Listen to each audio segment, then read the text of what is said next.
સુરતના કતારગામ ખાતે શ્રી યદુનંદન આહિર યુવક મંડળ કતારગામ અમરોલી સમસ્ત આહિર સમાજ દ્વારા 8મો સ્નેહ મિલન તથા અભિવાદન સમારોહનું આયોજન કરાયું હતું. સુરતના કતારગામ ખાતે આવેલ શ્રીજી ફાર્મ ખાતે રવિવારના રોજ શ્રી યદુનંદન આહિર યુવક મંડળ કતારગામ અને અમરોલી તથા સમસ્ત આહિર સમાજ દ્વારા 8મો સ્નેહ મિલન અને અભિવાદન સમારોહનું આયોજન કરવામાં આવ્યું હતું. આ કાર્યક્રમમાં સમાજના લોકો મોટી સંખ્યામાં ઉપસ્થિત રહ્યા હતા. તો સમાજના ગૌરવ એવા વડીલો તેમજ તેજસ્વી વિદ્યાર્થીઓનું પણ આ કાર્યક્રમમાં સન્માન કરાયું હતું.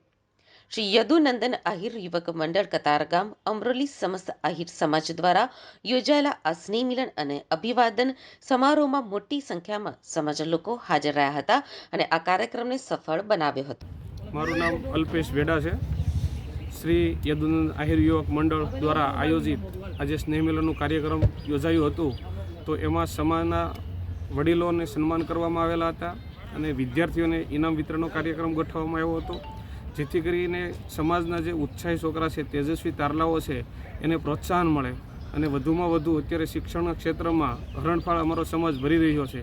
છોકરાઓ આવા સ્નેહ મિલન દરમિયાન કંઈક ને કંઈક નવું જાણવા મળે અને શીખવા મળે એ હેતુથી અમે આ કાર્યક્રમ ગોઠવીએ છીએ. અને જે સમાજના જે વ્યક્તિ પરપ્રાંતથી જે લોકો અહીંયા એકઠા થયેલા હોય તો દર વર્ષે અમે જે સ્નેહ મિલન ગોઠવીએ છીએ એમાંથી જે બહારથી જે સમાજના વ્યક્તિ અહીંયા ફેમિલી સાથે જે આવેલા હોય તો એ કામ ધંધા અર્થે એમને પણ અમે સમાજ દ્વારા એ લોકોને સપોર્ટ કરીએ છીએ. એ હેતુથી અમે આયોજન કરીએ છીએ. આજે કેટલા બાળકોને ઇનામ વિતરણ કરવામાં આવ્યું? આજે અમે 50 જેવા બાળકોને ઇનામ વિતરણનું આયોજન કરેલું છે. કેટલામો આ સ્નેહ મિલન સમારોહ છે? 8મો સ્નેહ મિલન છે.